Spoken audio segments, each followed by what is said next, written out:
அவர்களையும் இதயம் புரட்சி தலைவி அம்மா அவர்களையும் வணங்கி, தம்பிகளே தங்கைகளே, முதல் முறையாக வாக்களிக்க போகும் இளம் வாக்காளர் தங்கங்களே, வரும் 23ஆம் தேதி வியாழக்கிழமை நாம் அனைவரும் தமிழ்நாடு சட்டப்பேரவை தேர்தலுக்காக வாக்களிக்க வேண்டும். இது நம் அனைவரின் ஜனநாயக கடமையாகும். நீங்கள் வாக்களிக்க போகும்போது ஒரு நிமிடம் சிந்தியுங்கள். ஒரு கல்லூரியில் சேர்வதற்கு முன் அக்கல்லூரியின் தரத்தையும் அதன் கட்டமைப்புகளையும் ஆசிரியர் பெருமக்களையும் நன்கு ஆராய்ந்த பின் நீங்கள் கல்லூரியில் சேர்ந்திருப்பீர்கள். அப்படிப்பட்ட திறமைமிக்க இளைஞர்கள் உங்களுக்கான அரசை தேர்ந்தெடுக்கும் போது எவ்வளவு முக்கியம் என்பதை உணர வேண்டும். உங்கள் ஒருவரின் வாக்கு உங்களுக்கும் உங்கள் பின்வரும் தலைமுறையினருக்கும் சேர்ந்து போடும் வாக்கு என்பதை நினைவில் கொள்ளுங்கள். நீங்கள் தவறானவர்களை தேர்ந்தெடுத்தால் அது உங்களை மட்டுமல்ல, அடுத்த தலைமுறையும் சீரழித்துவிடும். குழந்தைகள், பெண்கள், மாணவர்கள், தொழிலாளர்கள்,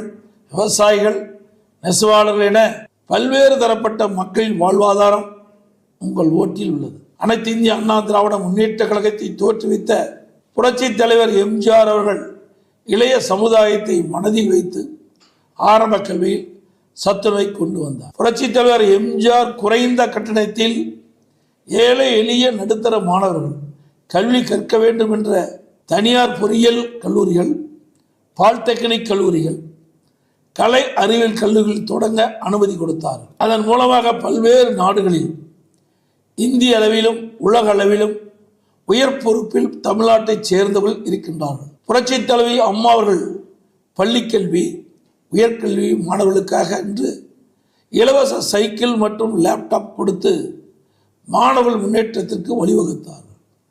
அதுதான் நம் அண்ணா திராவிட முன்னேற்ற கழகம் அந்த தலைவர்களை பின்பற்றி அம்மாவின் ஆட்சியில்தான் ஆரம்ப கல்வியில் பல்வேறு கட்டமைப்புகளை உருவாக்கினர். உயர்கல்வியில் 11 மருத்துவக் கல்லூரி மருத்துவமனைகள், 7 சட்டக்கல்லூரிகள், 67 கலை மற்றும் அறிவியல் கல்லூரிகள், 21 பாலிடெக்னிக் கல்லூரிகள், 4 வேளாண்மை கல்லூரிகள், 4 பொறியியல் கல்லூரிகள் என 5 கால்நடை மற்றும் அறிவியல் உயர்கல்வியில் ஏறத்தாழ 51.4% இலக்கை 2019-20ஆம் ஆண்டே அடைந்துவிட்டோம். கொரோனா காலத்தில் அனைத்து கல்வி நிறுவனங்களும் மூடப்பட்டிருந்தது. பள்ளி மாணவர்களுக்கு ஆல் பாஸ் போட்டோம். கல்லூரி மாணவர்களுக்கு ஆன்லைனில் வகுப்பு, ஆன்லைனில் எக்ஸாம் நடத்தினோம். தற்போதைய திராவிட முன்னேற்ற கழக ஆட்சியில் கடந்த 5 ஆண்டுகளில் பள்ளிக்கல்வித்துறை சீரழிந்து விட்டது.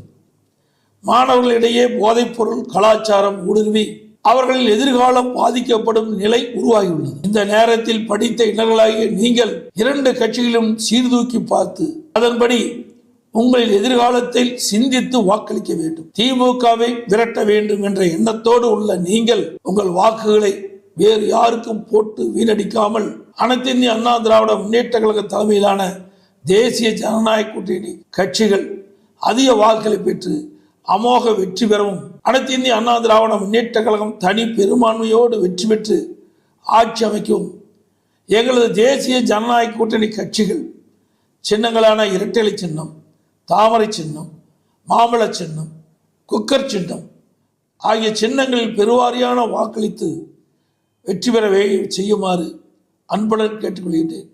நன்றி, வணக்கம்.